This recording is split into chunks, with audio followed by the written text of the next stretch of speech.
और शुरुआत बड़ी खबर के साथ करेंगे। ग्रेटर नोएडा से खबर है, जहां भू माफिया के खिलाफ बीजेपी विधायक ने मोर्चा खोल दिया है और दादरी विधायक तेजपाल नागर ने सीईओ ग्रेटर नोएडा से लिखित शिकायत की है। छपरोला, माजराखेड़ा, धर्मपुर में अधिसूचित जमीन पर कॉलोनी काटने का आरोप है और सहारा सिटी और समतल इनक्लेव के नाम से कॉलोनी काट रहे भूमाफिया। 700 बीघा से ज्यादा जमीन पर कॉलोनी काट रहे ये भूमाफिया और 19 सितंबर को ही बीजेपी विधायक ने प्राधिकरण को जानकारी दी थी। अब तक भूमाफिया के खिलाफ कोई कार्रवाई नहीं हुई और शिकायती पत्र में विधायक ने बकायदा खसरा नंबर का भी जिक्र किया है। इसके बाद भी प्राधिकरण ने कोई कार्रवाई नहीं की। विकास प्राधिकरण की अधिसूचित जमीन में ये अवैध कॉलोनियां काटी जा रही हैं। इस वक्त ये बड़ी खबर, जहां बीजेपी विधायक ने भूमाफिया के खिलाफ मोर्चा खोल रखा है, लेकिन फिर भी यहां पे लापरवाही सामने आ रही है।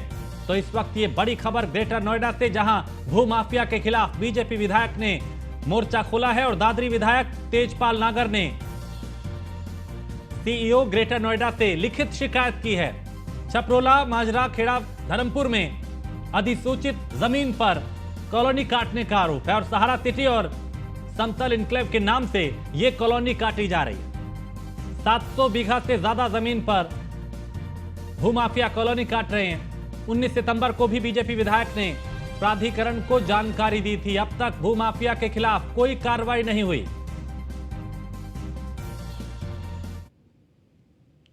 तो प्राधिकरण की जमीन पर अवैध कॉलोनियां, प्राधिकरण मौन क्यों है? सवाल सबसे बड़ा यही पूछता है न्यूज़ वन इंडिया कि शिकायत के बाद भी क्यों नहीं हो रही कार्रवाई?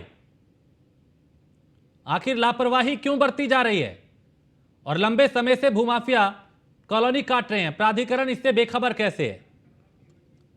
और निशांत शर्मा हमारे ब्यूरो चीफ इस खबर पे ज्यादा जानकारी के साथ हमारे साथ जुड़ चुके हैं। निशांत, बीजेपी विधायक ने मोर्चा खोला, शिकायत भी की, उसके बावजूद भी यहां पे कार्रवाई नहीं हो रही, जो कई सवाल खड़े करती है। देखिए राजेश, सबसे बड़ी बात यह रहती है कि न्यूज़ वन इंडिया लगातार खबर दिखा रहा है कि भूमाफियाओं का आतंक किस तरीके से देखा जा सकता है।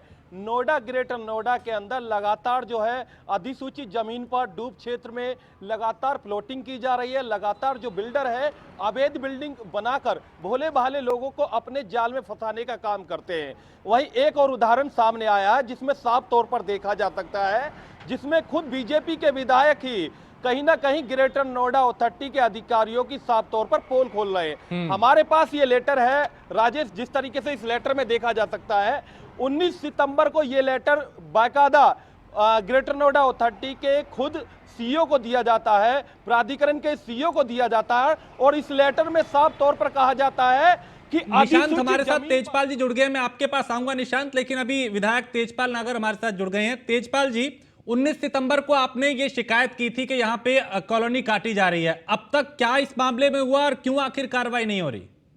देखिए भाई साहब, मैंने 19 तारीख में सीईओ ग्रेटर नोएडा से मिलकर के एक चिट्ठी दी जो आपके पास है जी। इस चिट्ठी का मैं कारण बताऊं पहले, मैंने क्यों देनी पड़ी मुझे ये चिट्ठी। मैं देख रहा था कि भूमाफिया कॉलोनी काटते जा रहे हैं। भूमाफिया इन भोले भाले किसान, भोले भाले लोगों को, जो बाहर से लोग आकर यहाँ बसते हैं जी, उनको कॉलोनी में प्लॉट दे देते हैं।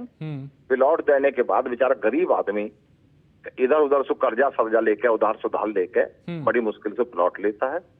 फिर 4-5 साल उस कर्जे को तारता है और 4-5 साल बाद जब मकान बनाता है, बहुत सारे प्लॉट लेने वाले तो ऐसे हैं जिनको वो प्लॉट ही नहीं मिल पाता और बेचारे जाएं कहाँ, बाहर के लोग हैं, धक्का खा के वापस चले जाते हैं, उनका पैसा मर जाता है, खून का पसीने की कमाई मर जाती है। एक तो ये कारण है जी।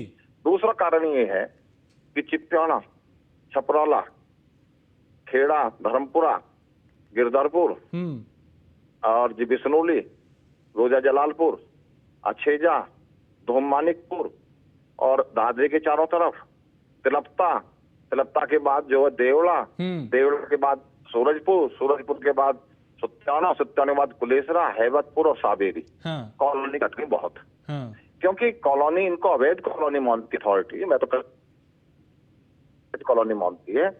इनमें 2 मंजिले मकान बन गए बहुत सी जगह।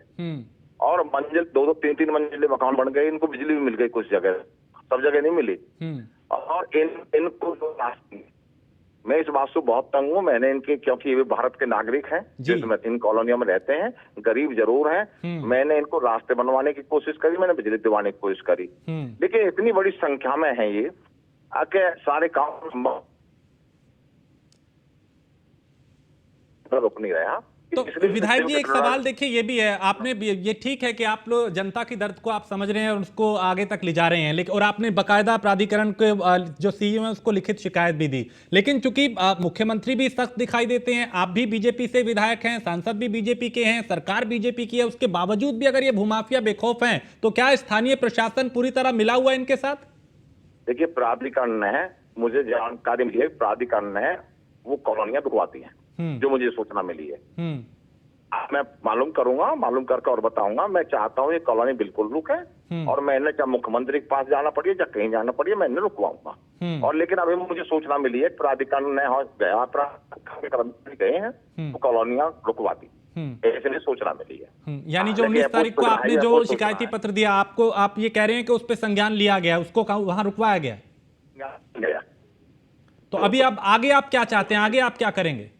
मैं चाहता हूँ बस इन गरीब लोगों का, जो भारत के गरीब लोग, जो खून कमे पसीने की कमाई है इनकी, इनके साथ कोई अत्याचार ना हो, ये मैं चाहता हूँ।